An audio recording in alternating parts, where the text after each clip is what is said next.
I'm Greg Harrelson in Myrtle Beach, South Carolina. So you may know that I own a real estate company here locally called Century 21 The Harrelson Group, as well as another office called Century 21 Barefoot Realty. And just wanted to cut a quick little video. I get a lot of agents that are thinking about coming into the real estate business, and they call me. They may have seen on the internet, maybe they've searched my company or my name through Google, and they'll see that I've coached a lot of successful real estate agents all across the country with many different companies, and some of them have reached hundreds of transactions per year. So, I get a lot of people asking me, why do some agents succeed and some other agents, fail, when coming into the business. So I just wrote down a couple ideas that I wanted to share with you, and I think that would be beneficial for anyone who's thinking about a career in real estate, or maybe if somebody's already in real estate and thinking about making a change to another company. I think these are the things that they need to be considering. Number one, why some agents succeed while most agents fail. I'd say there's three major reasons why real estate agents fail. Number one is they just lack proper skill training.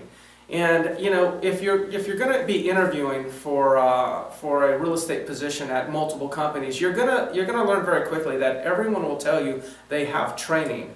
And you know what? I guess it's probably a true statement. They probably do have training, but the key is how successful is the training program? So what you're going to have to do is you're going to have to figure out, why is one training program better than another amongst the different companies that you might be talking to. And let me just share with you the one way that you can tell. Ask whoever you are interviewing with, what is the average production per agent in that company?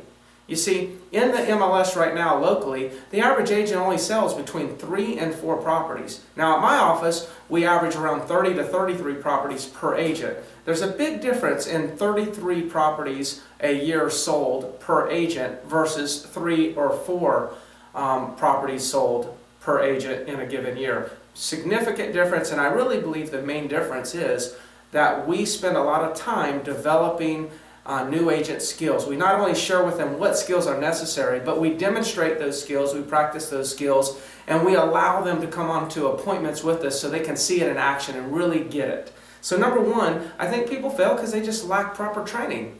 The second thing that I have here is they also lack technology training. Listen, that if you found this video, if you're watching this video, you probably somehow found it on either YouTube or somehow you Googled something and this video came out. See, that's technology. You found me based on technology. Buyers and sellers are finding their real estate agents based on technology. They're using some sort of technology to do their searching to identify what agents they need to be talking to. Maybe they don't choose their very agent off the internet, but they choose maybe 3 or 4, they interview them, and then they choose the one that the best fits for them. So you need to understand, how do you need to put yourself out on that technology? How do you need to advertise your listings? How do you need to prospect for buyers using technology, using the internet? Those are things that people are lacking. They're just lacking training in that area. So I just want to say to you, make sure that when you're deciding on a company that you look at their internet presence and see, do they have a dominant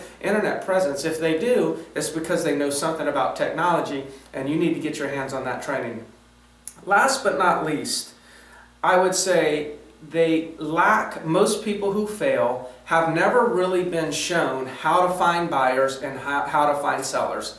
The reality is this: there are plenty of sales transactions taking place in our market. There's plenty for every real estate agent to make a great living. But you'll see some may sell 100 properties a year and some will sell 3 properties a year. The difference is the top producer knows where the buyers and sellers are, and they're able to go ahead and get into the middle of those conversations with them. In other words, if they know that there's a bunch of sellers, through, on for sale by owners, they not only know where to find those sellers, but they know what to say. And then they have the technology when it comes to marketing. Through technology, they have systems in place, and all of that stuff we can teach you. So, number one, people are just lacking good skill training.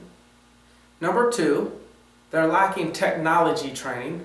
And number 3, they were just never told where the buyers and sellers are. Of course, they're on the internet. Well, no, it's a little bit more complicated than that. It's not tough, but it is just a little bit more complicated than they're on the internet. You have to know how to use that tool in order to get these buyers and sellers to choose you. Remember, when you come into this business, you're going to be one out of 3,000 real estate agents. And majority of the real estate agents are not that successful. They may be great people, they may be honest and have tons of integrity, but they're just not making the money because they're not making the sales. And you don't want to be one of them. You want to get the proper training, get in this real estate industry, and take off running immediately. If I can ever help you, I'd love to talk with you. I'm always interested in bringing on, new talent into the industry and making sure that I nurture them, that I spend a lot of time with them and coach them, just like the other agents that I've coached that's led us to be successful. I'm Greg Harrelson with Century 21, the Harrelson Group. If I can do anything for you, please give me a call. Thank you.